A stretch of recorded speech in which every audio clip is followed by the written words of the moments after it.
அடுத்த category review.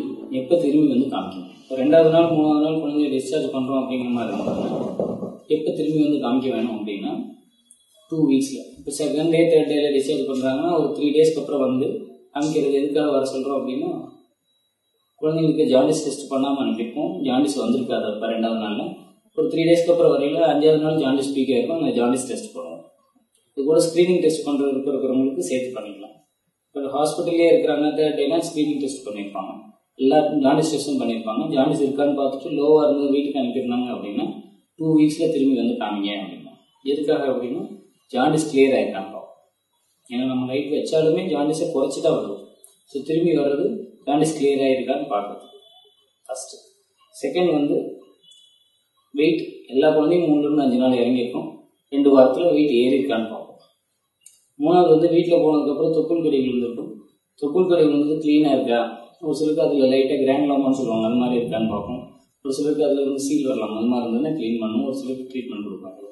So அதை பார்க்கறதுக்காக யூஸ்வலாக 5வது நாள்லேருந்து 10வது நாள் தொப்புள் கொடி விழுந்து க்ளீனாக இருக்கான்னு பார்ப்பாங்க. 4வது வீட்டில் போய் 1 வாரம் இருக்கும். 1 வாரத்தில் ஏதாவது மாற்றங்கள் நிகழ்ந்திருக்கும். நிறைய பேர் வந்து போயிருப்பாங்க. அவங்க இது நார்மல், இது பண்ணாத அதை பண்ண அப்படின்னு இருப்பாங்க. எது நார்மல் எது அப்நார்மல் நமக்கு தெரிஞ்சிருக்காரு. அது ஃபாலோ அப் வரையில் எது நார்மல் எது அப்நார்மல்ங்கிறது நீங்கள் டவுட்டாக இருந்ததுன்னா கேட்டுட்டு ரெக்டிஃபை பண்ணிக்கலாம். அதுக்காக 2 வீக்ஸில் வர சொல்லுங்கள். இது இல்லாமல் ஸ்க்ரீனிங் டெஸ்ட் பண்ணியிருந்தோம்னா அதோட ரிப்போர்ட்ஸ் வந்ததுன்னா கொடுத்துருக்கோம். ஃபாலோ அப்பில் கூட விட்டமின் ட்ராப்ஸ் குழந்தைங்களுக்கு எழுதி தரும். இதுக்காக 2 வீக்ஸில் ரிவ்யூ பண்ண முடியும். ஸோ 2 வீக்ஸில் பர்த் வெயிட் ரீகெயின் ஆகிருக்கா, திரும்பி இறங்கின வெயிட் ஏறிடுச்சா, ஜாண்டிஸ் கிளியர் ஆகிருக்கா, தொப்புள் கொடி விழுந்தது க்ளீன் ஆகிருக்கா, வீட்டில் போய் 1 வாரம் இருந்ததில் டவுட்ஸ் ஏதாவது வந்திருக்கான்னு பார்க்கறதுக்காக வர சொல்லுவாங்க. இது ரிவ்யூ செக் பண்ணிவிட்டு சத்து மருந்துகள் கொடுப்பாங்க. இதுக்கு நடுவில் எப்போ வரணும் அப்படின்னா குழந்தை பாலே குடிக்க மாட்டேங்குது, சோர்ந்தே இருக்குது அப்படின்னு காமிக்கும். நல்லா அழுதுகிட்டே இருக்குது.